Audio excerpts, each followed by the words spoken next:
여기서 살아나가는 사람 아무도 없어. 할로윈데이의 이태원, 의문의 여자 제이가 살인사건에 휘말리게 되는데요. 죽을 때까지 오늘 일만큼은 잊혀지지 않을 거야.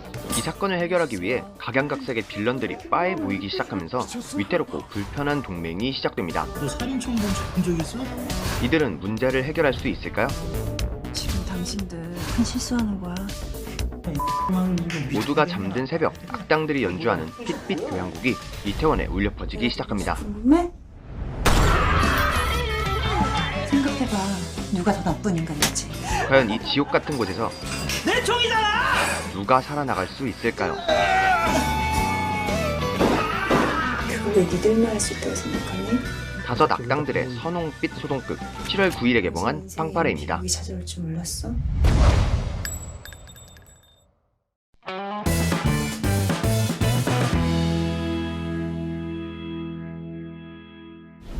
내가 누군지 궁금해?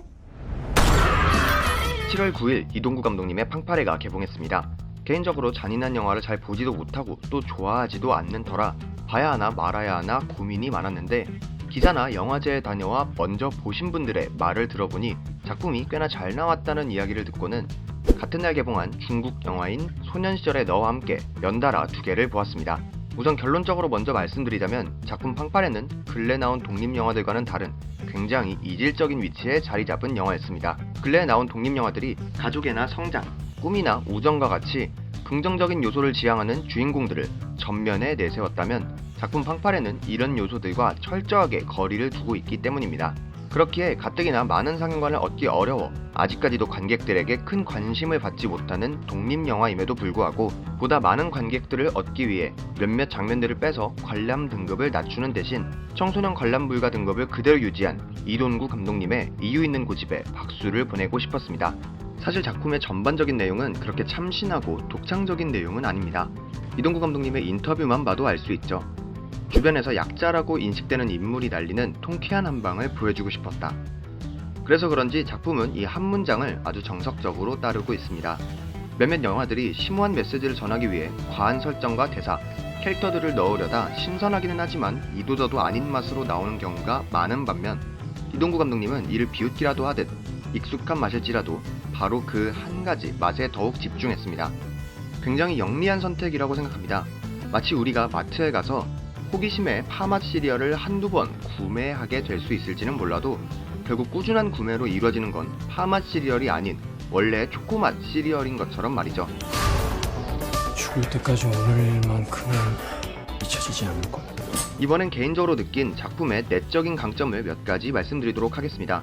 첫 번째는 바로 작품의 색감입니다. 전반적인 영화의 분위기를 잘 나타냈다고 생각이 들었는데요. 첫 번째 피해자이자 사건이 진행되는 레코드 술집 사장님의 복장부터 시작해 강도, 살인청부업자, 뒷수습을 전문적으로 하는 해결사까지 공통적으로 떠오르는 색깔인 빨간색 조명을 곳곳에 배치함으로써 그곳에 있는 모두가 마치 지옥에 있는 인상과 더불어 모두가 악당이라는 인상을 효과적으로 주었습니다. 두 번째는 적당한 톤 앤 매너입니다. 작품은 청소년 관람 불가 등급인 만큼 굉장히 자극적인 장면들과 대사들이 나오는데요. 작품의 몰입도를 방해하지 않을 정도의 수비였다고 생각합니다. 앞서 말씀드렸다시피 저는 잔인한 영화를 잘 못 보는 편이기도 하고 조금 더 나아가 피와 살, 장기들이 화면을 가득 채우는 슬래셔 무비, 고어한 영화를 싫어하는 편임에도 불구하고 전반적인 톤에 맞게 적당히 잔인하고 적당한 수위의 대사들이었다는 생각이 들었습니다. 이런 점에서 이동구 감독님이 캐릭터들의 폭력성을 쓸데없이 전시하지 않겠다는 의도가 느껴졌는데요. 그래서 그런지 악마를 보았다나 추격자 같이 무거운 분위기로 인해 직접적인 불쾌함으로 연결되는 폭력성과는 다르게 팡파레에서의 폭력성은 마치 대학로 연극에서 쉽게 찾아볼 수 있는 일종의 소동극 수준으로서만 작용합니다. 그렇게 잔인한 걸 잘 못 보는 분들에게도 그렇게 보기 어려운 영화는 아닐 거라고 생각이 되었습니다.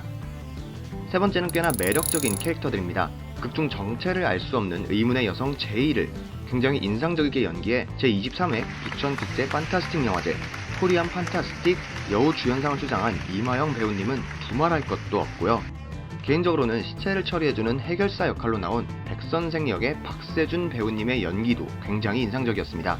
생각만 해도 소름 끼치고 끔찍한 일들을 마치 회사의 업무 처리하듯 아무런 감정 없이 진행하는 모습들을 정말 사이코같이 잘 연기해 주었는데요. 특히 화장실에서 시체를 처리하기 위해 연장을 사용하다가 온몸에 피를 뒤집어 쓰고서 한마디 뱉는 장면이 있는데, 저는 이 장면만으로도 이 캐릭터에 대한 설명이 끝났다 라고 느껴질 만큼 작품에서 손에 꼽을 정도로 인상적이고 좋은 장면이었다고 생각합니다. 그 밖에 88분이라는 비교적 짧은 런닝타임 속에서 쓸데없이 질질 끄는 장면도 거의 없이 속도감 있게 이야기가 진행되기 때문에 지루하다는 느낌이 들지 않았다는 점도 좋았습니다.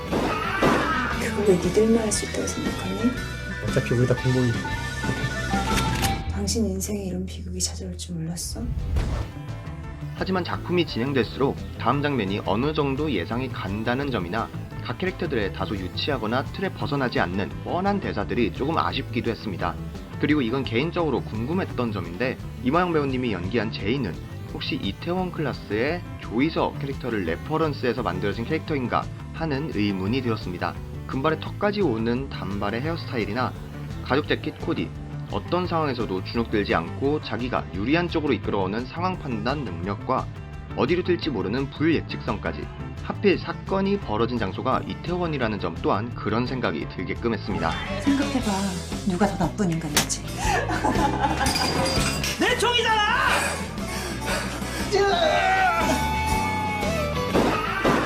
네, 오늘은 이동구 감독, 이마영, 박종환, 남현우, 이승원, 박세준 주연의 범죄 드라마 영화 팡파레에 대한 영상 준비해 보았는데요. 호불호가 많이 갈릴 만한 작품이기는 하지만 이런 한정된 공간에서 일어나는 범죄 스릴러물을 좋아하시는 분들이라면 충분히 추천드릴 수 있는 작품이라고 생각합니다. 오늘 영상도 도움이 되셨다면 구독과 좋아요 버튼 눌러주시고요. 다음번에 똑같이 7월 9일 연달아 보고 온 소년시절의 너 가이드 리뷰 영상으로 돌아오도록 하겠습니다. 오늘 하루도 수고하셨고요. 지금까지 영화등대였습니다. 감사합니다.